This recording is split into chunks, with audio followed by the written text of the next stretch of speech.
Sports Talk. It's been a while, but it's fantastic to have Lake Lewis back on Toyota Sports Talk. He's always covering the Washington Commanders. Lake, good to see you, my friend.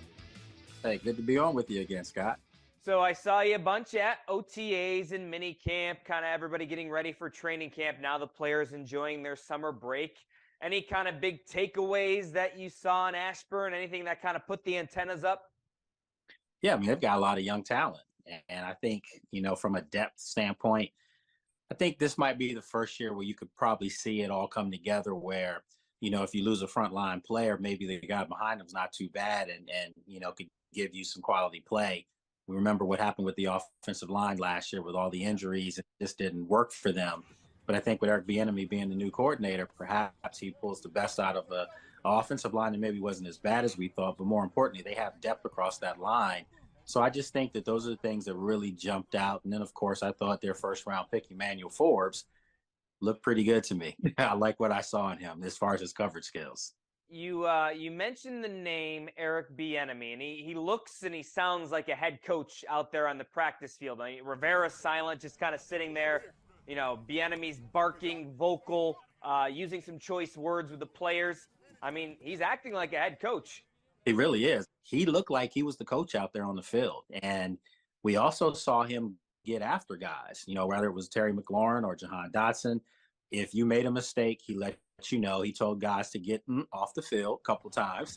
So those are the type of things that are kind of in contrast to Ron Rivera, at least publicly for us. As you said, Ron Rivera is always standing off, a little stoic, arms crossed. Very stoic. People that on the sidelines during games. But that's not what you're getting with Eric Bieniemy. You're getting a fiery guy that's demanding that these guys be perfect in practice, and hopefully that translates on Sundays. There's so many different storylines with this team as we enter the new season. I mean, I go back to it until they figure it out. The quarterback position is number one on my list, and it's been a revolving door, as you know. Sam Howe seems like he's going to get that first crack. Small sample size. The proof is in the pudding, and I have to see more once the lights turn on.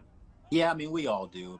I think everyone's hopeful that, this guy kind of puts an end to what's been a curse for this franchise. And I think that this guy has a lot of the tools that it needs to be, successful in Eric Bieniemy's offense. I mean, he's a guy that I think people have to remember when he was in college playing for Mack Brown at North Carolina. They run a pro offense at North Carolina. And I think one guy that kind of, reminds me a little bit of Sam Howell, maybe not size, but I think Colt McCoy might be a fair assessment. And Colt McCoy's had a decent professional career. He's mainly been a backup, but he's a pro serviceable quarterback. And I think Sam Howell has the arm strength to do things that maybe a Colt McCoy couldn't do. So if you can get quality play from him in this offense, this team is capable of making the playoffs. Defensively, I think the big storyline is Chase Young. What Chase Young are we going to get? And it's the pressure's on. Either he's going to perform and get paid, or they're going to go their separate ways. Yeah, I go back to the first day of minicamp, and when Chase spoke, and I specifically remember a guy that I'm on the air with right now, asked him the tough question, and that's what you do, Scott. You ask the tough questions, and his response was very serious, was very kind of PO, not at you, but just he's tired of what we have to ask him. And he knows this is a make or break season for him as far as a contract season, as far as being in Washington going forward. And I think we saw some of the answers to our questions. He looked pretty good in minicamp. I mean, you see the burst. You see the attitude again. That's the main thing that you was missing was that, that kind of braggadocious. The swagger, baby. Absolutely. And he has that again.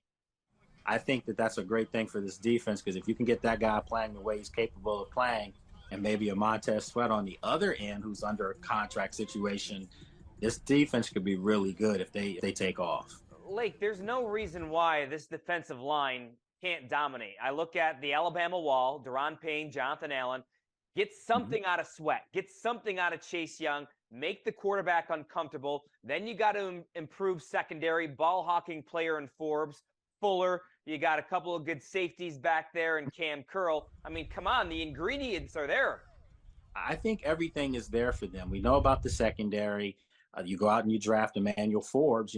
Everyone talks about maybe his lack of girth, so to speak, his lack of size. But this guy's been covering first-round receivers in the SEC at a high clip to be all SEC for 2 years. So he knows what he's doing. And I think if you can get him out there creating turnovers, because that's something that secondary needs more of, and then maybe the emergence in the second year now with Derek Forrest, I just think this defense can hit the ground running, and it could be something really special. Everybody knows how important this season is, especially with new ownership coming in. Josh Harris expected to be approved by the other NFL owners. What does this team have to do for Ron Rivera and company to keep their job? WIN. I mean, you got to win. I mean, the fan base knows now what we've been talking about. We've been not selling the fan base, but telling the truth. All of us with our own eyes see an improved football team from a talent standpoint. We see the depth, we see the speed, we see the size, but they've got to go out and produce, because we also saw games last year where they were supposed to win games against Cleveland. They should have beat Minnesota. They had them on the ropes.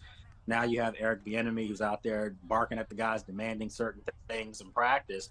If this offense can give you 20 points a game with that defense, there's no reason to think that they can't win 2 more games than last year. That's 10 wins. 10 wins puts you in the NFC in the playoffs for sure. All right. He is Lake Lewis. Lake, as always, great chopping it up with you. All right. Good seeing you, my friend. Take care. I'll see you in the training camp. Can't wait. Much more to come right here on Toyota Sports Talk.